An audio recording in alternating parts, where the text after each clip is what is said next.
សកម្មភាពដំឡើងតង់នៅមាត់ឆ្នេរប៉ោយីម៉ៅសម្រាប់គេងយប់នេះ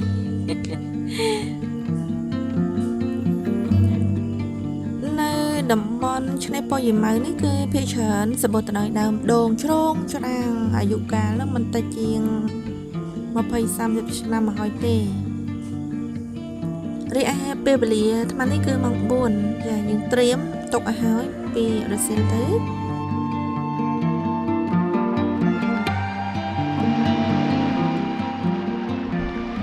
នេះគឺឆ្នេរសមុទ្រប៉ោយីម៉ៅដែលមានជំនោររលកសមុទ្របក់មករំភើយ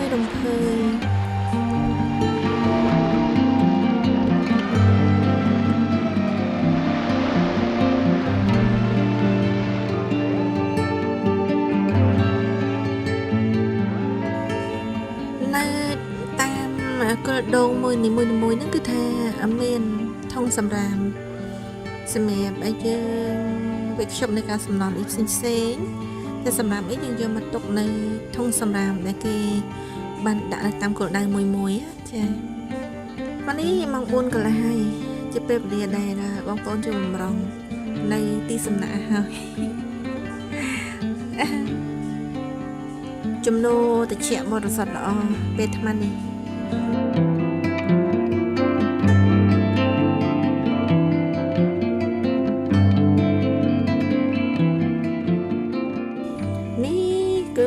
តង់របស់ខ្ញុំហើយ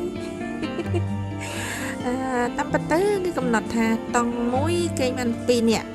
តែសម្រាប់អ្នកដែលអត់មានគូអត់ចាប់គូបានគឺគេម្នាក់ឯងបានចានេះតង់គេ2នាក់នារី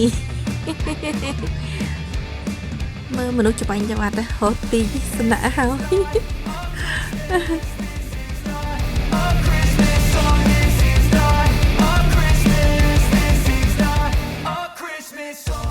មើលយើងទៅមើលនោះខាងនោះមើលថាមានអី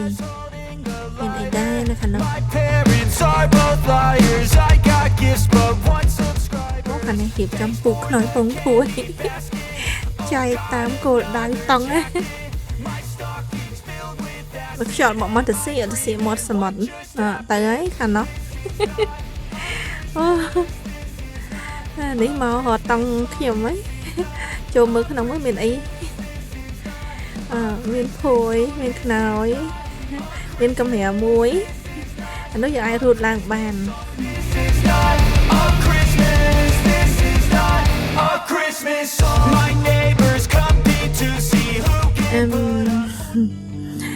នេះជាពេលទៀបភ្លឺវិញហើយបន្ទាប់ពីគេងមក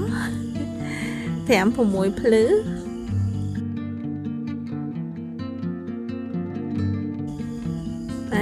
ពុកពុយមិនទាន់សាទេ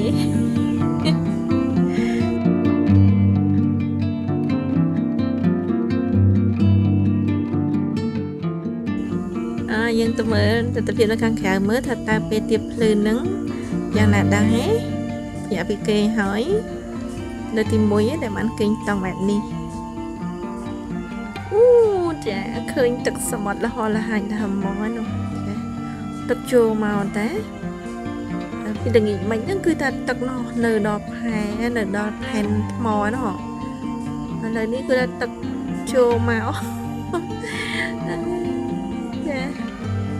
ឃើញថាទឹកសមុទ្រជាប់ផ្ទៃមេឃតែម្ដងហើយចែកមិនដាច់ទេរវាងទឹកសមុទ្រនិងផ្ទៃមេឃសក់កំបុកដូចគ្នាហ្មងនោះមានអ្នកខ្លះងើបមានអ្នកខ្លះមិនទាន់ងើបទេម៉ោង 6 ថ្មនេះម៉ោង 6 ឬនេះគឺជាការគេងតង់នៅប៉ោយីម៉ៅមួយយប់ចា